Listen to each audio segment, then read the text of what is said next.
আজ শেয়ার করব সজনে ফুলের দুর্দান্ত একটা রেসিপি। এভাবে সজনে ফুল রান্না করলে এর পুষ্টিগুণটা কিন্তু পুরোটাই বজায় থাকে আর খেতে অসম্ভব লোভনীয় হয়।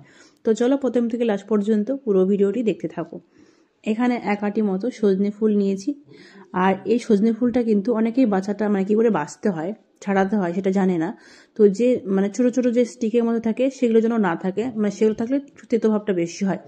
তো এখানে দেখো, যেহেতু শুরুর দিকে এখন, তো সেই জন্য বেশি ফোটেনি সজনে ফুলগুলো।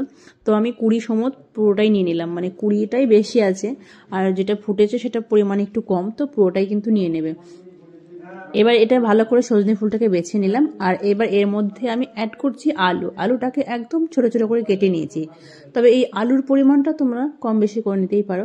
আর একটা মিডিয়াম সাইজের টমেটো কুচো করে কেটে রেখেছি, সেই টমেটোটাকে দিয়ে দিলাম। আর দিচ্ছি হাফ চামচ মতো নুনটা কিন্তু খুব সাবধানে দেওয়ার চেষ্টা করবে।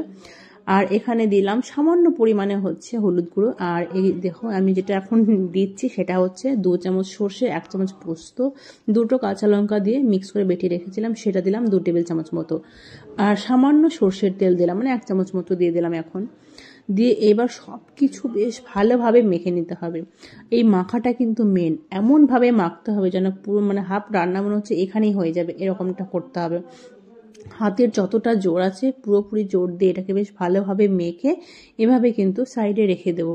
ব্যাস, এটা মাখা একদম পুরোপুরি কমপ্লিট হয়ে গেছে। এবার কড়াই বসিয়ে দিয়েছি, এখানে দিচ্ছি পরিমাণ মতো সর্ষের তেল। যেহেতু ম্যারিনেট করার সময় 1 চামচ মতো সর্ষের তেল দিয়েছিলাম, সেই জন্য এবার এখানে একটু বেশি সর্ষের তেল দিয়ে দিলাম, 2 টেবিল চামচ মতো হবে। আর এবার একটা শুকনো লঙ্কা ফাটিয়ে দিলাম আর সামান্য দিয়ে দিলাম 5 ফোড়ন।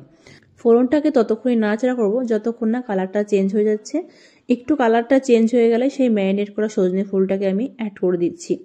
আর এইবার হচ্ছে খেয়াল রাখতে হবে, গ্যাসের ফ্লেমটা কিন্তু আমার একটু মিডিয়ামে ছিল। আর খেয়াল রাখবে গ্যাসের ফ্লেমটা যেন লোতে থাকে। তো সজনে ফুলটা দেওয়ার পরে আমি গ্যাসের ফ্লেমটা পুরোপুরিভাবে লোতে করে দিলাম। এবার 1 মিনিট মতো এভাবেই ভালোভাবে একটু মিশিয়ে নেব।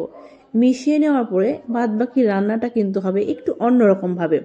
এবার ঢাকা চাপা দেবো, ঢাকা চাপা দিয়ে 3 থেকে 4 মিনিট মতো রেখে দেবো। মাঝে একবার কিন্তু ঢাকনাটা খুলে নিতে হবে, ঢাকনাটা খুলে চেক করে নিতে হবে নিচে একটু লেগে গেছে কিনা। যদি লাগা লাগা হয় তখন বুঝতে হবে রান্নাটা কিন্তু মোটামুটি কমপ্লিট হয়ে গেছে। আমরা যেরকম বাটি পোস্ত করে নিচ্ছি, একটু লাগা লাগা ভাব আসে, একটু হালকা পোড়া পোড়া গন্ধ বেরোবে, ঠিক সেই রকম কিন্তু করতে হবে। পুড়ে যাবে না কিন্তু, একদম পুরো লেগে যাবে।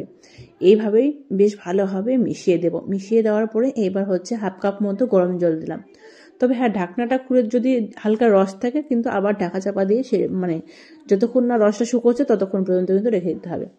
এইবার হচ্ছে জলটা দেওয়ার পরে গ্যাসের ফ্লেমটা হাই করে হচ্ছে ফুটিয়ে নেব।